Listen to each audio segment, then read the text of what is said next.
WCC's own Orchard Radio, internet radio station. So in the studio today I got Melanie Bedina here. So Melanie, let's talk about the main reason why you're here today, to talk about your movement called Fearlessly Beautiful. Is that right to call it a movement?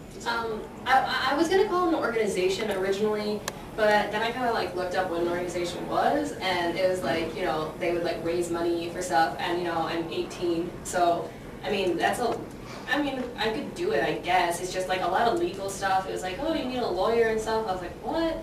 So I switched it to more of just a movement, a way of just changing people's perception and thoughts. Yeah. So yeah, I guess that's what you could call it. All right. And that was the best thing I had, was that her Facebook page. Yeah. Either one. Well, we have a Twitter and a Tumblr too. Oh. So you guys are more technically advanced. Yeah, we're all over the place. All right. So, for those of people that are listening that don't know, what is Fearlessly Beautiful? It's like a movement to. I'm trying to think how to word this. It's like a movement to help people to embrace their inner beauty and just love themselves for who they are. No matter if there's something about them they don't like, just learn to embrace it and love it and not be afraid to just be you.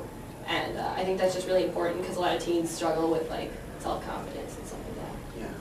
Yeah, I understand. So how was it started? Take me back.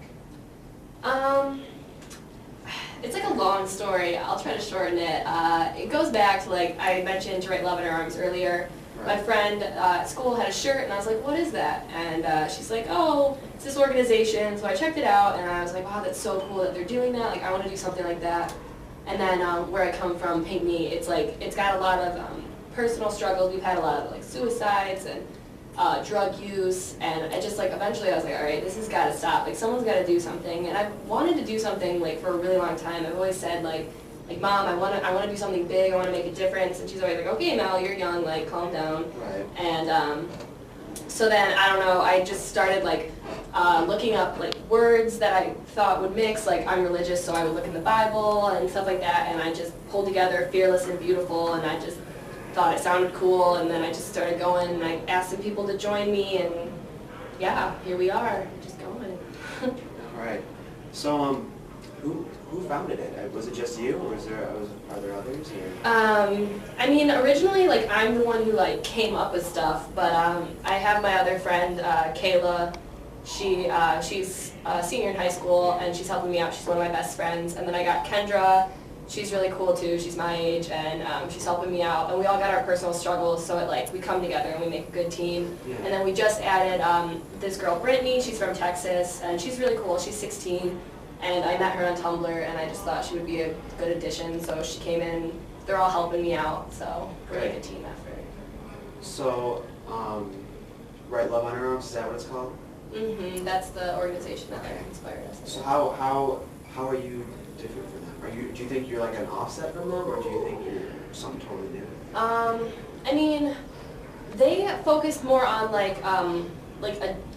found that they focused more on addiction, like alcohol and drug addiction. They still do suicide and stuff like that, but yeah. I think that what's unique about ours is it's more on eating disorders and anxiety and stuff, which is stuff that I feel isn't paid as much attention to. Right. But it's so common, you don't even realize how common it is. Swept under the rug. Yeah. So I think that's what makes us different, is just we're bringing up problems that a lot of teens face, but just don't get a lot of publicity, I guess. So. Gotcha. So, for you personally, what kind of past experiences have you encountered that inspired you to Fearlessly Beautiful? There's so many. I don't know. I went to this concert when I was younger, I remember, and there was these Christian singers, and they were talking about this girl had an eating disorder, and that's when it first came evident to me that people dealt with this. Right. And then I started meeting people, and all my friends were just coming to me upset with these problems, and I had this best friend, and she changed my whole perception on everything. She was struggling with a lot of hard things, and she came to me about them, and she was I was the only person she opened up to, and it just she inspired me to do everything. I hated seeing her upset, and I hated her seeing the hatred she had for herself. So I was this is just wrong. People shouldn't feel this way. Right. So more people came to me too, but she was the main influence, was my best friend. So yeah. Gotcha. All right, Melanie, so we're gonna come back and ask you some more questions later. But here's a couple songs for you guys. Here's Demi Lovato with Skyscraper to start off with.